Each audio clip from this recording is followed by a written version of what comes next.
So here we are, sitting at the Rising Zone in Rockland, California. This is our new studio, and I'm sitting across from Natasha, and we're opening up season 2. Season 2. Yeah, so welcome back to recording and getting back into the grind of meeting with guests and all of the fun that we had last year. Oh, we didn't stop. Yeah, maybe back for them. We stopped releasing the episodes, but we have some that we've banked up. But we're going through a little change. So we started off as Grandpa and the Millennial.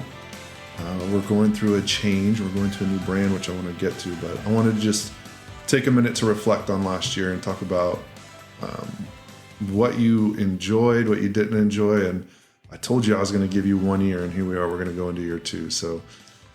Lucky me. I'm just kidding. That's my favorite part. So I really was reflecting, and you know me in the feels all the time.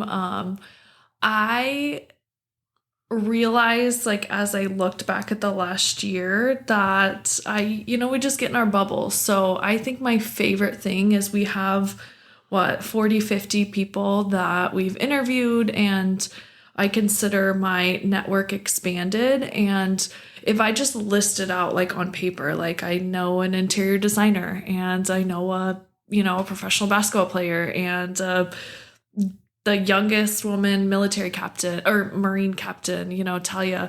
I look back and like it's very impressive and enlightening, and I think that just has been my absolute favorite part, is that we've met so many great people and heard so many great stories. And it's just, that's like season 2. There wasn't even a question. Of course. Yeah. And I absolutely love meeting with everybody. We started off, Grandpa and the Millennial, and the concept was, having 2 different perspectives from 2 different generations. And it definitely, I felt it, I see it, it comes across, and we're having the conversations. But we kept getting asked if you were my granddaughter. And I was like, I have my grandpa, but I'm not that old. And so there was a little bit of disconnect from the way we branded it. Yeah. From Grandpa and the Millennial into a leadership podcast where we were really talking about sales and leadership. And it evolved into just hearing these great stories and success stories of people on what their journey and their path was. And through that, we learned that, it wasn't necessarily about breaking down the leadership, profiles or skill sets. It was more listening to somebody and hearing their story and what they went through and how they overcame, or what their thought process was. And that's really how we started to get to where we're at today, where we're primarily doing all interviews. I thoroughly enjoyed, that's my favorite part of it, is of listening to the people. What's been the biggest grind for you this past year as you've gone through, and what's been the biggest grind or challenge as you've gone through the podcast? Oh, the biggest grind. I think how do I say, like just all the behind the scenes stuff, the work, right? Like it's hours on top of our day job. It's learning how to create content and run social, and present things and stories and our reels and our posts in a way that are meaningful to people and impactful. And so I think there's a lot that goes into that, and wanting to make sure that we showcase our guests right and highlight their stories right. And so I think just consistently learning, like I don't think there's a day, maybe a couple, that we didn't talk about, like, oh my gosh, this could be better, we could do this differently. And just learning. It's been a massive learning experience the last year, and it's just, I think that's what it is. It's just knowing that we have very minimal answers and we're just learning them as we go. So the grind is the grind, I think. What about you? It would be editing. Editing takes a while. So we all have our go-to words, and we all have the ums, there's coughs. So going through and back through the conversation and doing my best to make sure that what we put out for the individual whose story we're telling is as clean as possible. That's where the grind comes in. But the joy definitely comes from every time we finish a podcast, we are energized and excited on what just took place, and hearing from another individual. And to your point, we've made so many friends over the past year that it's just been an incredible ride. Yeah, absolutely. And it always outweighs the goodness, the accomplishment, the feelings after, how our guests feel and the things that have come from the podcast, makes the work, easier. So absolutely. And we've learned a lot. I mean, how many how many audio recordings did you edit before the podcast ever in your life? None, zero. Yeah. Proud of you. Proud of you. Good job. That's been fun. And then, it's also been fun. I've taken the equipment and I've sat down with my family or friends and, we'll have a drink or two. I love that. We've recorded a couple of, private episodes where we're just talking about family history. I would definitely encourage people to do that. So it's brought me closer to a lot of friends and community. And we have tons of support. We have, probably well over 1,500 people that are following us across the different platforms and listening to our episodes. And then the feedback we got was also incredible. What was some of your favorite feedback you've gotten this year? Ooh, good question. So I think my favorite feedback has been the guests' reaction to themselves. We had a guest tell us like, oh, listening back, I was like, who is that? Like that, it was just hearing themselves or how they did it, elicited their feelings and all of that. And they were proud of what they did. And others that they got feedback from their friends or family. And, they've told us like, oh, it was enlightening to do that. Or, oh, I was, so-and-so told me that it would be therapeutic or whatever it was. So I think that's the best feeling is because I love every episode. I love every conversation. I get something out of it. But I think I love most when they were kind of caught off guard. Like, oh, I didn't think my story was that important. And then coming out of it, finding out that it was or being proud of themselves for doing it. Like that was my favorite part for sure. Yeah, it's my favorite part as well. And it's always, it took us a while. If you listen back to our first 30 episodes. I don't think I'll listen back ever. Yeah. We've evolved as well. I'm not saying that we're where we need to be, but we're definitely not in, the first couple episodes we were fumbling through it. But every person that comes on, whether they hide it or not, it takes them about 10 minutes to warm up to the microphones, the environment, the world that they're just walked into, and to get to see them relax and then forget that they're on a podcast. And sometimes you can hear it in the episode. There's a little bit of, hesitation and nervousness, and then it just smooths out. And we're having a conversation with somebody, sometimes over a drink, most of the time not. But that's also been one of my favorite and most interesting spots is people just get into their comfort zone and they share. There's been some very vulnerable conversations, very powerful conversations and lessons to be learned that I've gotten feedback from, whether it's friends, families, listeners I've never met saying, hey, this person said this and it really impacted me, which is why we started it.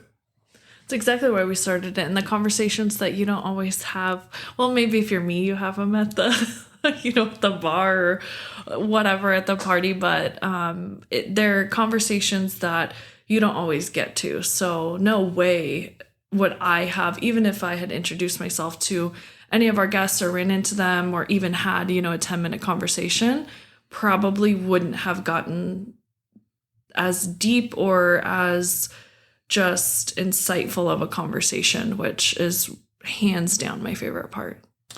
So we're going into season 2. We changed the brand. We've changed our social. Everything is now around tell us your story. And it's tell us your story in Northern California. So from your perspective and sharing with those people who are listening, what can they expect? Why are we doing this? What's it going to look like and sound like? What's the difference? What's happening? Yeah, and I don't want it to seem like it's this massive shift. Like, we appreciate all of the followers and listeners, and we still think that what we're bringing will resonate with them. I know leadership was a very big theme in the first season, and I love that every single day. And I still, maybe if I don't even say it, I still think that theme is going to be throughout. It's just, just because the title changes, like that will be very similar. So I don't want people to think like, oh my gosh, this is all new. Like, will I like it? Will I not? It's very, very similar. I think where we're broadening a little bit, what they can expect is a little bit more on the I would say like business side of things is, maybe it's not necessarily about their leadership principles, but we're talking to people who have interesting stories, who have started businesses, or who are leaders maybe in their community or influencers in ways that they're making impacts, and we're still getting that behind the scenes story. So I don't think it's that different. I think we're just shifting a little bit more to, people that are right around us, that are in our area, that we might not know the story otherwise. Yeah, and I think it's important. These are business owners or influencers or people that are within our communities and services that we can use. Yeah. And that's really what I'm excited about. And we're making an attempt at going out either to a winery or we're going out to a restaurant at least once a month, if not more. And we've started to do some of those interviews, and they're coming up. And the business owners where we're sitting, we're at the Rising Zone, which is Yvonne. She's the first episode of season 2. It's coming up next week. And what her business and empire that she's put together. And now we're sitting in that studio. We have a studio now. So how we all work together with not just the businesses, but the people in these communities and understanding their backstory. Yeah. And why do I want to work with this particular person? Or why would I want to engage with this person? Or why would I want to go to this winery? How did they get there? So we're really hoping to tell those stories. And that brings us to, why are we sitting in a studio? Why did we move to a studio? We were doing it out of the kitchen. Well, we missed it. So we missed the kitchen table so much. Well, real quick before we talk about that, I think you hit on a really good point, the community aspect of it. So really, I feel like people are very quick to like think that, the next mentor they need or the success story or whatever is like really far away or has to be somebody that's, super famous and out of reach, when we have all of these people that are right around us and all these great experiences, whether it's just visiting a new restaurant, right? Maybe somebody doesn't necessarily want to know the backstory, but they want to know the cool spots in town. I think the community aspect of it is what we're building. And you mentioned we're sitting in the Rising Zone. And since we've been here, we've met, even a handful of other businesses. We're collaborating. We see them collaborating, which people will hear. That's exactly what the space is for. But I think it's so good. I heard something the other day about the red car theory. Have you heard it? I have heard this. Slightly. Yeah. They talked about like, if I asked you, how many red cars did you see on the way here today? How many? I would say, I don't know. 0 or I don't know, because I wasn't looking for them. Yeah, but if I told you like, hey, I'll give you $1,000, like when we come next week, if you tell me how many red cars, right? And all of a sudden you're actively looking for the red cars. And so I think it just goes to show, right, all the opportunities that are around us, the people that are around us. If you're not looking, then they're just going to go by, right? But if you put effort into that, it just brings things to light. And so that's what we want to do. Highlight the people in the communities, highlight places and businesses and all of that. So anyway, community is going to be a big, big piece, I think. Community is going to be a big, big piece. And I'll always come back to the 2 things that you can control in life, which is attitude and effort. And whether you're 15 years old or you're 18 years old and you're just getting out, or you're 70 years old, there's nothing you can't do. And when you listen to these stories, sometimes I sit back and I'm like, oh, they just went for it. They just made the decision that they were going to go do this, and it's happening. And I think so many times we let all of these preconceived notions of it can't be done, or I need to have this in place before I take that first step in the journey. These stories prove that that's not the case. Not that, you don't take responsible actions, but these stories to me are very inspirational in that everybody has their own journey and their definition of success and the path that they're on. And we get to share them, and you and I get to be very intimately involved with sitting with people in a room and hearing their stories, which is incredible. Yeah, it's just possible. Like we know the art of possibility, right? Like it's possible, and we're hearing how people do it. So yeah, I'm super, super excited. What did you say? Why we're not doing it at the kitchen table anymore? Yeah. The dogs just kicked us out. From both of us have dogs, and it just didn't work for them. So I think one, Yes, we wanted a nice, quiet space and all of that to invite guests to and make it, the experience, have it quiet, all of that good stuff. But I also think that it's a step into, you might kill me, but we're going to have to get into some video content and things at some point. So I think we're growing, and it's next step, baby step. We are growing. The dogs are killing us. We've taken the next step. Listeners are growing. Engagement is growing. So as we look through, the next year, we talked about the community and the piece of it, but for the podcast itself, how much do you want to share? What can people expect from us as we're going through, and what should they think of us when they look at us in 6 months from now and from a year from now? What are you thinking? Oh man, they can't see you, but I could see you. You're trying to read what I'm going to say. I think one thing is like, yes, people might come to us, but I think we have some cool plans to like go out and have some of the experiences and bring a little bit of different, like, unique life to the podcast. I think that there is the expansion of who's telling their story, how they're telling it, and what we're offering to do that. Yeah. And, I'll jump on that. When I look at 6 months and then a year from now, this has just been fun. What's been most important to me is we've been able to help people and the feedback that we've gotten. But other people are coming and saying, hey, can you, how can I tell my story? How can I facilitate this without not necessarily being on your podcast? I'm like, well, what story do you want to tell? Just your story? I mean, we've heard different things. Like, well, I want to tell my dad's legacy. I want him to sit down. Would you be able to facilitate that? And I'm like, yeah, I could. It's an investment in time. Let's talk about it. And you've done it with family and said, hey, let's sit down with, parents and let's ask them a series of questions that the next generation is going to want to know. There's love stories that people want to sit down and say, hey, I want to put this together for Christmas. Can I use your equipment? I'm like, absolutely. And then we're getting questions. I'm like, how should I do it? What should I, what are all of the things that we take for granted because we tripped over them as we were doing, all of a sudden people are coming to us for.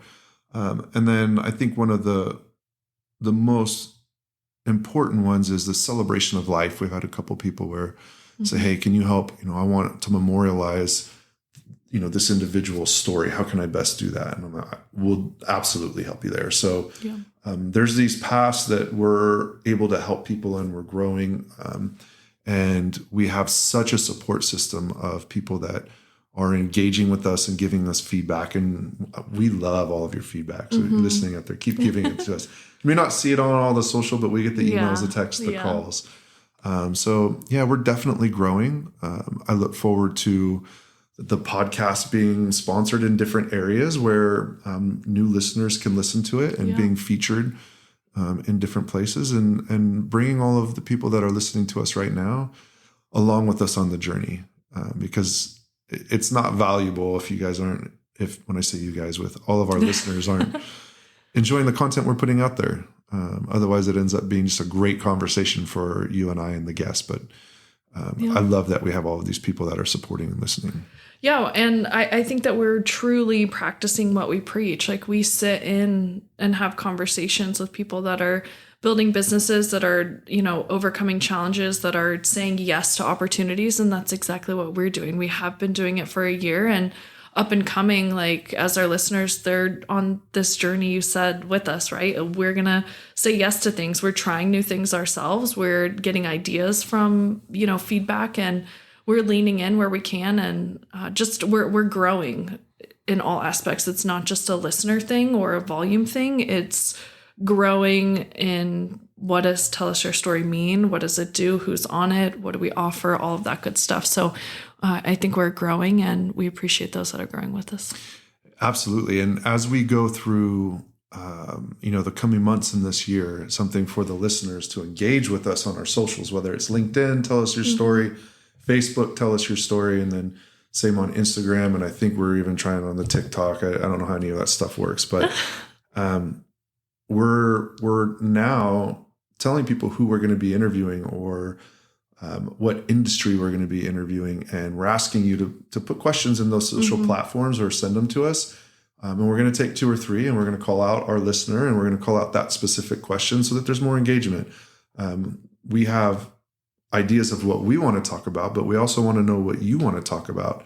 So if we're going to a restaurant somewhere in Napa or a winery in Napa or wherever it may be in Northern California, I would love to know you as the listener. What's your question? What do you want us to ask? And we'll go ask them and we'll give you a shout out there. Yeah, I said we were growing, but I think a better word is building. We're building something and we want people to be a part of that. So yeah, what do you want to hear? What do you want to see? Who do you want to hear from? All of that is like, we're super open to that. And I think that's what we just keep saying. Yes, that's how we got here. Well, I'm having a lot of fun. So good. So it wasn't too hard to convince you year 2? It wasn't too hard to convince me of year 2. It is a lot of fun. We're progressing. I'm looking forward to the episodes that start next week, and then we'll continue through the year. The guests are booking up, and we have a series of exciting guests and conversations. And for those of you that are not just looking for, a place to eat or how this particular business was able to be successful, we have entrepreneurs, we have multimillionaires that are coming up that built from nothing. Yeah. That are truly inspirational, that when you sit down and you listen, it wasn't really that difficult. They took a chance that most people won't. Incredibly intelligent, but that risk-taking piece is fascinating to me. And it's always an engaging conversation. So I'm looking forward to everybody listening in and learning and having some fun. So it's going to be a good year. It's going to be a good year. Thank you to all of you that are listening. Follow us on our socials, and please continue to give us feedback. Natasha, how are you going to close us out this year? I know. I can't out us anymore. So we'll see you next week, or you'll hear us next week. I don't know. Maybe we'll work on that as a